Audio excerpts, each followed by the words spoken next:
Good morning. ഇന്ന് ബുധനാഴ്ചയായിട്ടോ, രാവിലെ ആയി. ഇതാ ഇസ്രായേലൊക്കെ ഉണർന്നിരിക്കുന്നു, ഗായ്സ് ഉണർന്നിരിക്കുന്നു. പതിവ് പോലെ തന്നെ അമ്മാമയ്ക്ക് കേക്കും കോഫിയൊക്കെ മുഖ്യമാണ്. ബിഗിലി അമ്മാമയ്ക്ക് രാവിലെ തന്നെ അത് അമ്മാമയ്ക്ക് വേണം, മസ്റ്റ് ഹാവാണ്.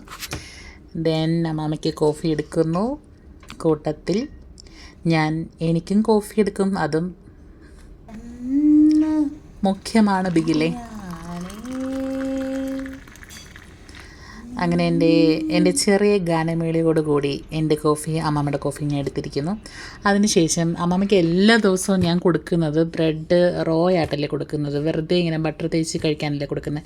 ഇന്ന് ഞാൻ വിചാരിച്ചു ഒന്ന് ബ്രെഡ് റോസ്റ്റ് ഉണ്ടാക്കി കൊടുക്കാമെന്ന്. നമ്മൾ വീട്ടിൽ പിള്ളേർക്കൊക്കെ ഉണ്ടാക്കി കൊടുക്കത്തില്ലേ, മുട്ടയും പാലും പഞ്ചസാരയും കൂടെ മിക്സ് ചെയ്തിട്ട് ബ്രെഡ് മുക്കി പൊരിച്ച് ബട്ടറിൽ മുക്കി പൊരിക്കുമല്ലോ, അങ്ങനെ ആക്കി കൊടുത്തു കഴിഞ്ഞാൽ എൻ്റെ ഈ അമ്മച്ചിക്ക് ഭയങ്കര ഇഷ്ടമാണ് കേട്ടോ. ഞാൻ പല പ്രാവശ്യം അങ്ങനെ ആക്കി കൊടുത്തിട്ടുണ്ട്. അമ്മമ്മയ്ക്ക് ഇഷ്ടമാണെന്ന് അറിയാവുന്നതുകൊണ്ടാണ് ഞാൻ വീണ്ടും ഉണ്ടാക്കിയത്.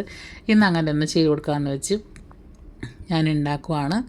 ഇത് ഉണ്ടാക്കുന്ന കാണുമ്പോൾ തന്നെ അമ്മാമ്മയ്ക്ക് ഭയങ്കരമായിട്ട് സന്തോഷമായിട്ടാ. ഇന്നും എനിക്ക് പല്ലൊന്നും തേക്കാതെയാണ് വന്നിരുന്ന് ഇതൊക്കെ ഉണ്ടാക്കാൻ പറ്റിയത്. അമ്മാമ്മ രാവിലെ വന്ന് വിളിച്ചു എന്നെ.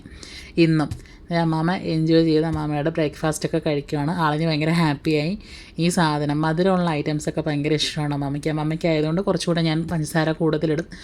ആൾക്ക് ഷുഗറോ കാര്യങ്ങളോ മറ്റുള്ള അസുഖങ്ങളോ കാര്യങ്ങളോ ഒന്നും ഇല്ലാത്തത് കൊണ്ട് ഷുഗർ യൂസ് ചെയ്യാമല്ലോ. പുള്ളിക്കാരത്തേക്ക് ഭയങ്കര ഇഷ്ടമാണ് താനും. അങ്ങനെ ഈ ബ്രേക്ക്ഫാസ്റ്റും കാര്യങ്ങളും കോഫി കുടിയും എല്ലാം കഴിഞ്ഞിട്ടാണ് ഞാൻ വാഷ്റൂമിൽ പോയത്. വാഷ്റൂമിൽ പോയിട്ട് ഫേസ് വാഷൊക്കെ ഒന്ന് ചെയ്ത്, ഞാൻ ഇന്ന് ഫേസ് വാഷ് ചെയ്തതിന് ശേഷമാണ് ബ്രഷ് ചെയ്യുന്നത്. സാധാരണ ബ്രഷ് ചെയ്തതിന് ശേഷമാണല്ലോ ഫേസ് വാഷൊക്കെ ചെയ്യുന്നത്. വാട്ടെവർ, അതെന്താ ഡിപ്പെൻഡൻസ് ഓഫ് മൈൻഡ്. എനിക്ക് ഇന്ന് ഫേസ് വാഷ് ചെയ്തതിന് ശേഷം ബ്രഷ് ചെയ്യാൻ തോന്നി. അപ്പം ഞാൻ അങ്ങനെ ചെയ്തു. എന്തോ ഒരു പീസ്ഫുൾ മൈൻഡായിരുന്നു. ഞാൻ എന്തൊക്കെയോ ഇങ്ങനെ ആലോചിച്ച് നിന്നിട്ടായിരുന്നു ഇന്ന്. കാരണം ഒരു വയ്യായ്മ പോലെയൊക്കെ ഉണ്ടായിരുന്നു. രാവിലെ അമ്മാമ്മ വന്നിട്ട് ഇങ്ങനെ ഉറക്കച്ചടവിൽ ഞാൻ എഴുന്നേറ്റൊക്കെ പോയി അമ്മാമ്മയ്ക്കുള്ള കാര്യങ്ങളൊക്കെ ചെയ്തിട്ട് വന്ന് ഓരോന്നോ എൻ്റെ കാര്യങ്ങളോടൊക്കെ പോകുന്നത്. അപ്പോൾ അത് എല്ലാ ദിവസവും അങ്ങനെ കണ്ടിന്യൂസ് അങ്ങനെ പോകുമ്പം മൈൻഡും ചില സമയത്ത് ഇങ്ങനെ ഓക്കെ ആവത്തില്ല, അങ്ങനെയൊക്കെ അങ്ങ് പോവും. പിന്നെ അമ്മച്ചി ഇന്ന് രാവിലെ എഴുന്നേറ്റ് വന്നു. ഞാൻ അമ്മാമ്മയ്ക്കൊരു ഹഗ്ഗൊക്കെ കൊടുത്തു, ഒരു ഉമ്മയൊക്കെ കൊടുത്തു, ഗുഡ് മോർണിംഗൊക്കെ പറഞ്ഞു. അമ്മാമ്മയ്ക്കും അത് ഭയങ്കര സന്തോഷമായി. നിങ്ങൾ കണ്ടായിരുന്നല്ലോ വീഡിയോ തുടക്കത്തിൽ തന്നെ. പിന്നെ ഞാൻ ഈ വോയിസ് ഓവറൊക്കെ കൊടുക്കുന്നത് എൻ്റെ ഒരു ഡേ ഫുള്ള് കഴിഞ്ഞ് രാത്രിയൊക്കെ ഒരു 9:30 മണിക്ക് ശേഷമാണ് ഞാൻ ഒരു വോയിസ് ഓവർ കൊടുക്കാനൊക്കെ ഇരിക്കുന്നത്. അപ്പോൾ സ്വരം ഒന്നും വലുതായിട്ട് കാണത്തില്ല. എസ്പെഷ്യലി എനിക്ക് മൈക്കോ കാര്യങ്ങളോ ഒന്നുമില്ല. ഞാനിങ്ങനെ ചുമ്മാ ഫോൺ വെച്ചിട്ട് സംസാരിക്കുകയാണ്. കാണുന്ന എല്ലാവരും ഒന്ന് സപ്പോർട്ട് ചെയ്യുക, സബ്സ്ക്രൈബ് ചെയ്യുക, ലൈക്ക് ചെയ്യുക, കമൻറ്റ് ചെയ്യുക.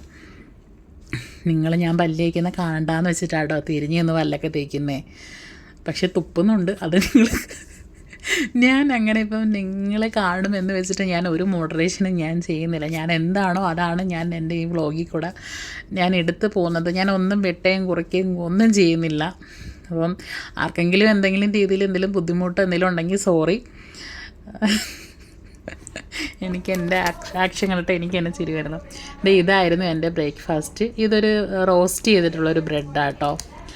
ഇവിടുത്തെ ഞാൻ എന്നും കഴിക്കുന്ന ബ്രെഡല്ല, ഇത് വേറൊരു ടൈപ്പ് ഓഫ് ബ്രെഡാണ്. ഞാൻ ഈ മുക്കി കഴിക്കുന്നത് ഇന്നലെ വെച്ച എൻ്റെ മീൻകറി ചട്ടിക്കകത്താണ്. മുളക് കറിക്കകത്ത് ഞാൻ ആ ബ്രെഡ് മുക്കി കഴിക്കുക. കുഞ്ഞുവാവകളെ പോലെ ഉടുപ്പത്തൊക്കെ വീഴുന്നു, അതൊക്കെ തുടയ്ക്കുന്നു, ഇരുന്ന് കഴിക്കുന്നു, വാട്ടെവർ. എനിക്ക് വേണമെങ്കിൽ നിങ്ങളെ കാണിക്കാൻ വേണ്ടി പാത്രമൊക്കെ എടുത്ത് വെച്ച് അങ്ങനെയൊക്കെ ചെയ്യാമായിരുന്നു. പക്ഷേ അങ്ങനെയൊന്നും കാണണ്ട. ഞാൻ എന്താണോ അത് നിങ്ങൾ കണ്ടാൽ മതി എന്നൊരു സംഭവം എനിക്കുണ്ട്. നാച്ചുറൽ ആയിട്ട് പോയാൽ മതി എന്നുള്ള രീതിയിൽ. ഹായ് ഓൾ, ഞാൻ ഒരു സാധനം ഉണ്ടാക്കാൻ പോകാം കേട്ടോ. ഇടയ്ക്ക് ഉണ്ടാക്കാറുണ്ട്, കുറേ നാളിന് ശേഷം ഉണ്ടാക്കുന്നത്. ഇത് വെച്ചിട്ട് ഞാനൊരു ഐറ്റം ഉണ്ടാക്കും. എല്ലാവർക്കും അറിയാവുന്ന ഐറ്റമൊക്കെയാണ്, എനിക്കിഷ്ടമാണ്. പേഴ്സണലി എനിക്കിഷ്ടമാണ്. ഇത് പൊരിച്ചിട്ട് തൈരിൽ മിക്സ് ചെയ്ത് നമ്മൾ ചോറിൻ്റെ കൂടെ കഴിക്കും. കാണിച്ചു തരാം കേട്ടോ. ഇതാണ് ഇവിടുത്തെ കത്തിരിക്ക. ഇത്രയും നല്ല കത്തിരിക്കയൊക്കെയാണ് ഇവിടെ ഉള്ളത്. സോ നൈസ് അല്ലേ? നല്ല മരുന്നൊക്കെ അടിച്ച് നല്ല വലിപ്പമുള്ള സാധനം.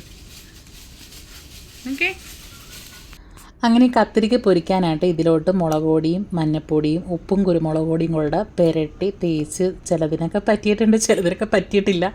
അങ്ങനെ തേച്ച് പുരട്ടി വെച്ചിരിക്കുന്ന സാധനം എണ്ണയിലോട്ട് ഞാൻ ഇട്ട് വറുക്കും. ഇങ്ങനെ ചെയ്യുന്ന ഈ ഒരു കറി ഉണ്ടല്ലോ, തൈര് ഇട്ട് ചെയ്യുന്ന അടിപൊളിയായിട്ടൂടെ. ഞാൻ 2-3 പ്രാവശ്യം മുന്നേ ഉണ്ടാക്കി നോക്കി. എനിക്കത് ചോറിൻ്റെ കൂടെ കഴിക്കാൻ എനിക്ക് ഭയങ്കര ഇഷ്ടപ്പെട്ടുകൊണ്ടാണ് ഞാൻ വീണ്ടും ഇത് ഉണ്ടാക്കുന്നത് തന്നെ. ഞാനൊരു ഏതോ റീൽസിൽ കണ്ടിട്ടാണ് ഞാനിത് ട്രൈ ചെയ്തത് ഫസ്റ്റ് ടൈം. എക്സ്പെഷ്യലി എടുത്തു പറയാം, ഭയങ്കര ടേസ്റ്റാണ്. ഒരു രക്ഷയില്ലാത്തൊരു കറിയാണ്. ഇത് മാത്രം മതി ചോറ് കഴിക്കാനായിട്ട്, അത്ര ടേസ്റ്റാണിത്. ഇത് ഞാൻ ഉണ്ടാക്കുന്നത് ഇവിടുന്ന് മേടിക്കുന്ന ഈ ഒരു ടിന്ന് തൈരിലാണ് ഞാൻ ഉണ്ടാക്കുന്നത്. ഇവിടുത്തെ ബയോഡ ഈ തൈരിലാണ് ഞാൻ ഉണ്ടാക്കുന്നത്. കുറച്ച് പുളിയുള്ള, ഒരുപാട് പുളിയുള്ള തൈരൊന്നുമല്ല. ഈ തൈര് ഒരു ടിന്ന് ഞാൻ പൊട്ടിച്ച് പാത്രത്തിലോട്ട് ഒഴിച്ചിട്ട് ഇതിലോട്ടൊന്ന് കുറച്ച് ഉപ്പിട്ടിട്ട് ഒന്ന് ഇളക്കി വയ്ക്കും. ഇളക്കി വെച്ചതിന് ഒന്ന് തൈര് കടഞ്ഞ് വയ്ക്കുമെന്ന് പറയത്തില്ലേ, അങ്ങനെ ഒന്ന് ജസ്റ്റ് സ്പൂണിട്ടിട്ട് ഒന്ന് കടഞ്ഞ് വെച്ചതിന് ശേഷം ഈ വറുത്ത് കോരിയ കത്തിരിക്ക നമ്മൾ ഇതിൻ്റെ അകത്തിട്ട് മിക്സ് ചെയ്യണം.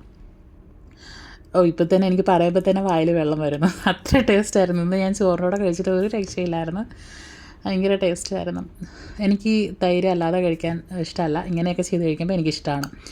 ഇങ്ങനെ ഈ തൈരല്ല, കത്തിരിക്ക നമ്മൾ ഫ്രൈ ചെയ്ത് ഇട്ടിട്ട് അതിന് ശേഷം കുറച്ച് എണ്ണയ്ക്കകത്ത് കടുകിട്ട് ഉള്ളിയിട്ട് നമ്മൾ താളിച്ചും കൂടെ ഒഴിച്ച് കഴിയുമ്പം ഒരു രക്ഷയില്ല എന്ന് പറയുന്ന രീതിയിലുള്ള ടേസ്റ്റാണ്, ഭയങ്കര രുചിയാണ്.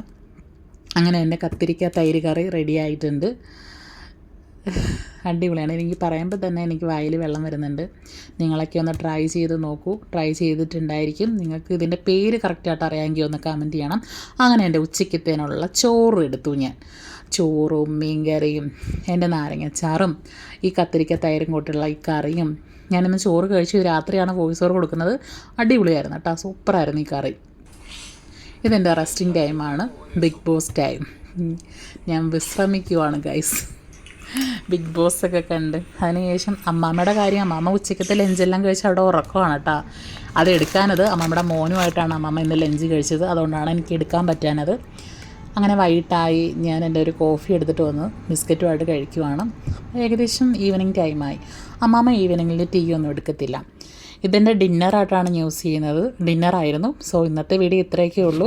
എൻ്റെ വീഡിയോ കണ്ട് ഇഷ്ടപ്പെടുന്നവരൊന്ന് സപ്പോർട്ട് ചെയ്യണം. നാളെ മറ്റൊരു വീഡിയോയുമായിട്ട് വരാം. Tata, bye bye, good night.